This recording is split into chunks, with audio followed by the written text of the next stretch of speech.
how bad do you want it? The dreams God has placed in your heart are not going to come to pass without opposition, without delays, without people trying to talk you out of it. There will be plenty of opportunities to get discouraged, to lose your passion and think that it's not meant to be. But if you're going to reach your destiny, you have to have a made-up mind. If you give up after the first time, or the 5th time, or the 30th time, what that really means is you didn't want it bad enough. There should be something you're believing for that you are relentless. You are not moved by how impossible it looks. You don't give up because people told you no. Your attitude is, if I have to believe my whole life, I am not going to stop believing. I am not going to take no for an answer. I'm not going to settle for mediocrity. I'm going to keep pursuing what God put in my heart. You can't be passive and indifferent. You have to have a holy determination. It's more than just your will. It's a fire on the inside, a knowing that it's supposed to be yours. When everything says it's not going to happen, instead of getting discouraged, you kick in to a new gear. Normal people would give up. Normal people would settle, but you're not normal. You want it on another level. There are a whole lot of people, they want to be inspired in great things, but they don't want to do the hard work to achieve those great things. It's not either or, it's both and. So I really trust today that you will just kind of roll up your sleeves, look at something you haven't tackled for a while, dive in. You'll be amazed that once after you do the work, you get inspired. Don't wait to get inspired before you do the work. I'm telling you, put more time and effort in getting your freedom than being entertained. That's what I'm telling you. Like, come on. Like, look, you know, the people that you watch put in work. The people that you go see put in work. They were working on Christmas while you were unwrapping gifts. They were putting in time in the gym while you were hanging out. They were putting in time in the office while you had to leave early. They put in work, man. You want to get great and you don't want to put in work? Come up with a good plan. Don't come up with a perfect plan that takes you 2 weeks to come up with. That's not going to help you. Patton said a good plan, violently executed now, is better than a perfect plan executed next week. You got to pay attention and watch how it's unfolding. And don't put the blinders on and you've got your plan and now we're going to go and we're not going to look around anymore. We're just going to follow the plan. No, you have to be observant. You have to observe, orient, decide, and act the whole time. You can't just come up with a plan and stay on that track, because when you come up with a fast plan, you're not going to have thought about every single detail. Your future is in your hands. You know what that means? You got to work on your mind. Fortify yourself. You know what that means? You got to upgrade, level up your skill set. You know what that means? That means you want to be in a community of collaborative, achievement-driven, supportive relationships that's going in your direction. You're supposed to evolve, not be the same way. We've been trained to be who we were not to be. And as a result, most of us are living a misplaced life.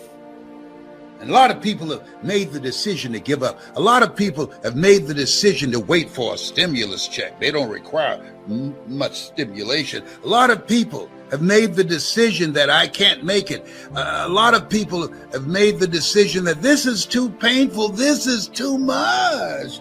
No. A lot of people have thrown in the towel. It's a new day. And it's a new day. It's got to be a new you. You got to be willing to transform yourself. You don't put championship rings on smooth hands. You got to put in work. While everybody else is sleeping, you putting in work. While everybody else, when the cheerleaders are not cheering, when the band ain't playing, when the crowd ain't there, you putting in work. When you put in work when nobody else is around, that's when things come together. That's what gives you the advantage That's how you overcome your obstacles. That's how you overcome everything, because you're putting in work. Life ain't luck, man. Life is hard work. Life is faith. And life is grace.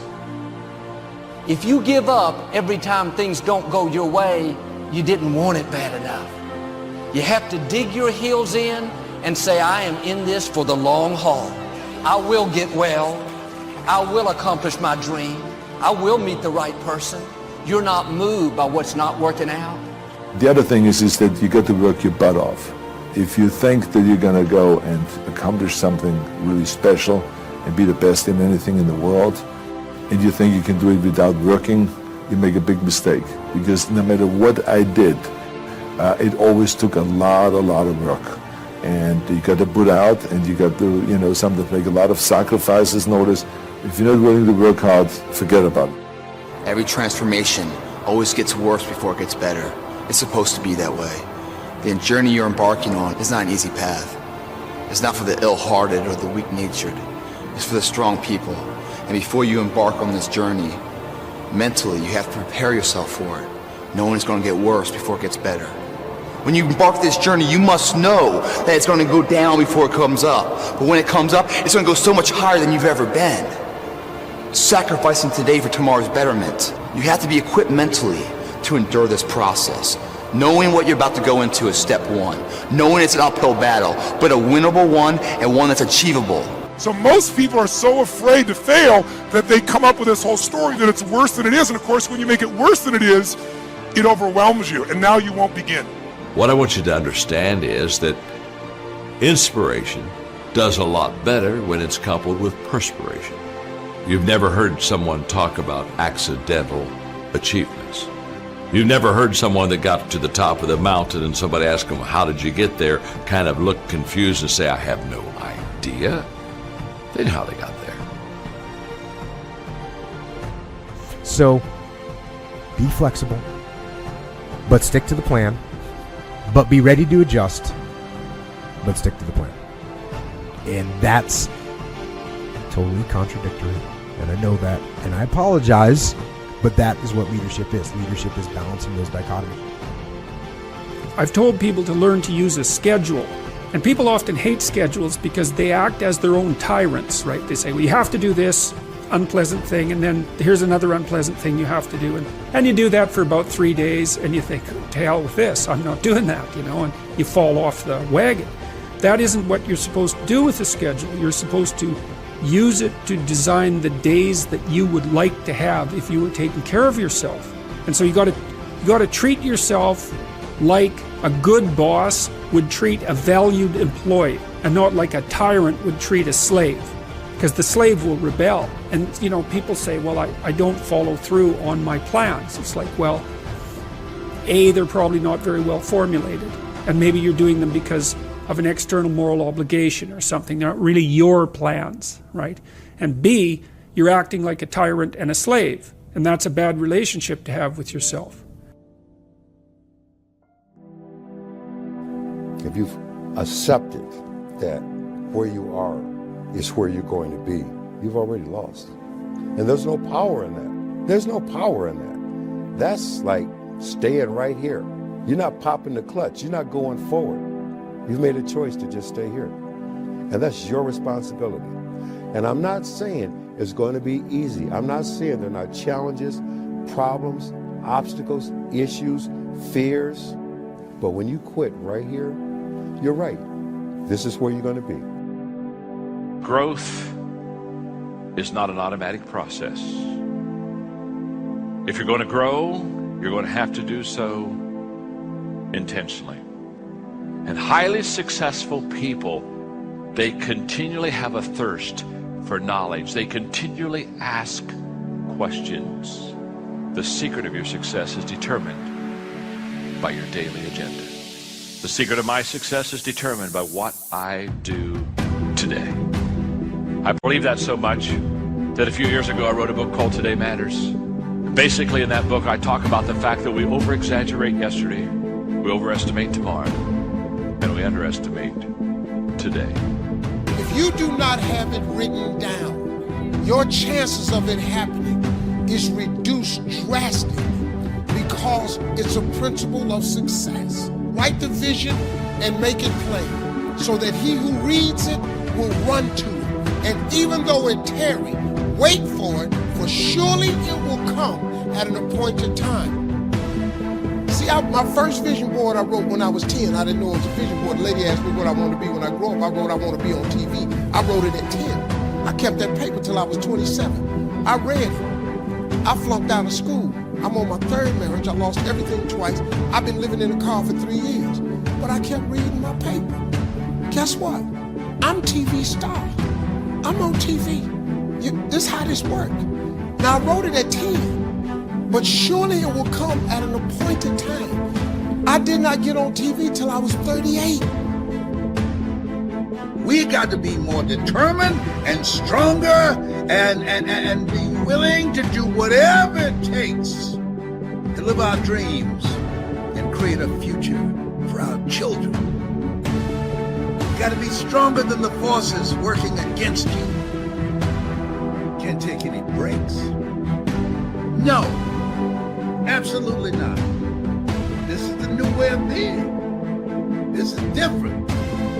And the secret is to maintain commitment through all the frustrations, through all the disappointments, through all the setbacks that we will experience, and working to bring about change. That's how change comes about. People, you are not a witness. You're a participant.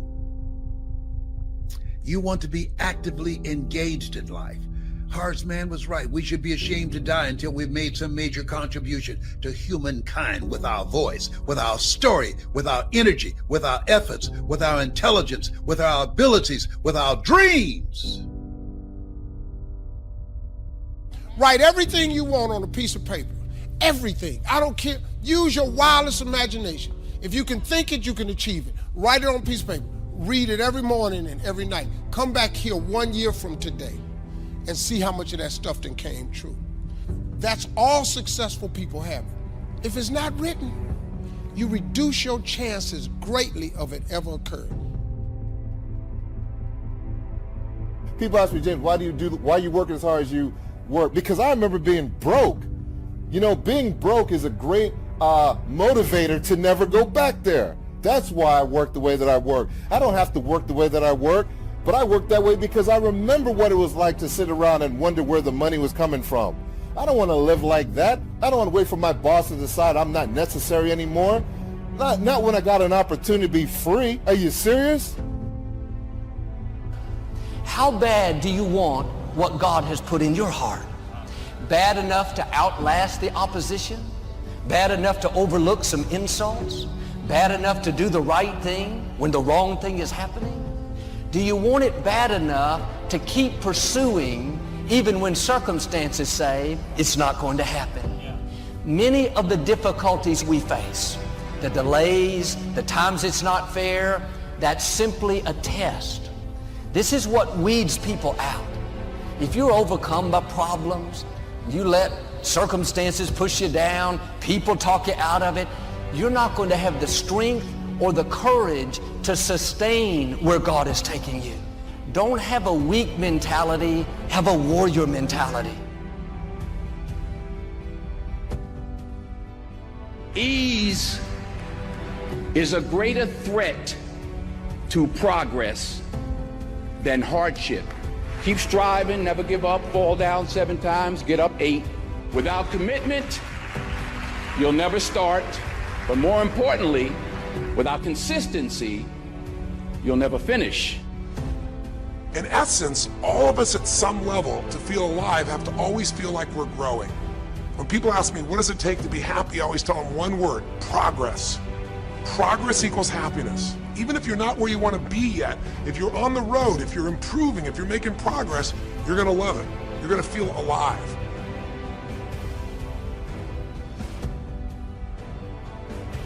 And so once you've embraced and decided that this suffering, this sacrifice you're making is an indicator of progress, it's an indicator of obsession. Suffering and sacrifice and hard work is an indication of progress towards our dreams.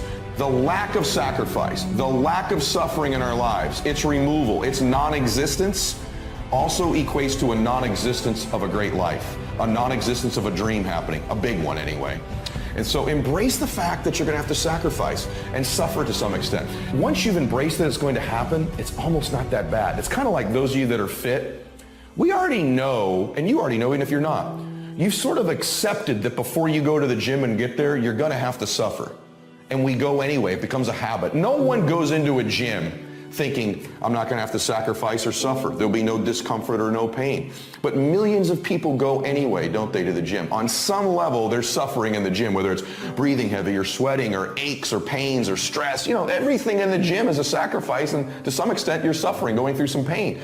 You know it before you go, don't you? Yet most of us go all the time. Yet in life, outside of that one area, most of us are worried about suffering. We're afraid of it. When we're suffering and sacrificing, we wonder whether it's worth it. We wonder whether we're supposed to. We wonder whether sacrifice or setbacks or suffering is a sign it's not our real dream. The indication of the pain and sacrifice and sweat. Don't you feel better at the gym? You're like, wow, I really sacrificed today. I really suffered. So in that area, we all know to the extent we suffer and sacrifice is to the extent we grow. And your body is a metaphor for the rest of your life. But the rest of our life, every time we sweat, every time we sacrifice, every time we suffer, we don't do what we do at the gym. We start saying, well, wait a minute. Maybe I'm not supposed to be doing this. Maybe I'm not cut out. Maybe it's not my destiny. Maybe I just can't do it. Make a plan. Look at what you're interested in. Get disciplined about something.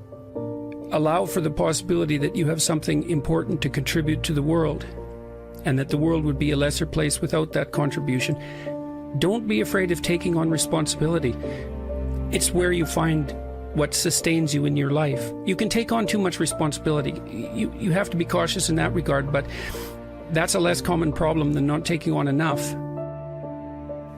Now, when it does come to planning, I think the most important part of a plan, the thing that makes a plan the most effective, is its flexibility.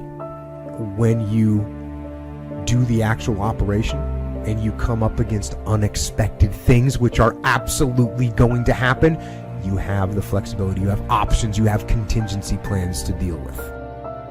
You got to have a plan. Everybody's got a dream. Everybody's got a goal. What's the plan? And your plan has got to have something I call the C5 complex. Your plan has got to be clear, concise, compelling, consistent, and committed. You've got to have a plan.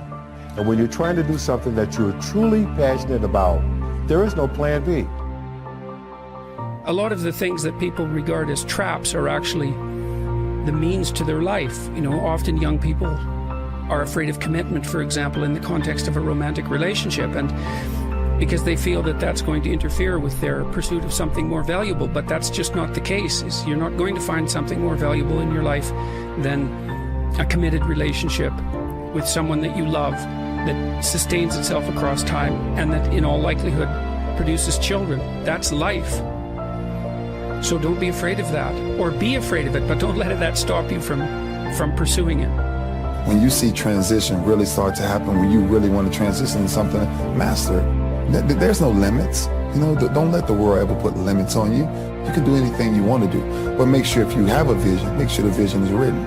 You know, make sure you have something to actually chase and not just hoping and wishing and all these different things. So put your plan together and then work the plan. Don't work somebody else's plan, right? That's one thing about the league. I love the league, but the league is somebody else's brand, right? You have to create your own brand yourself.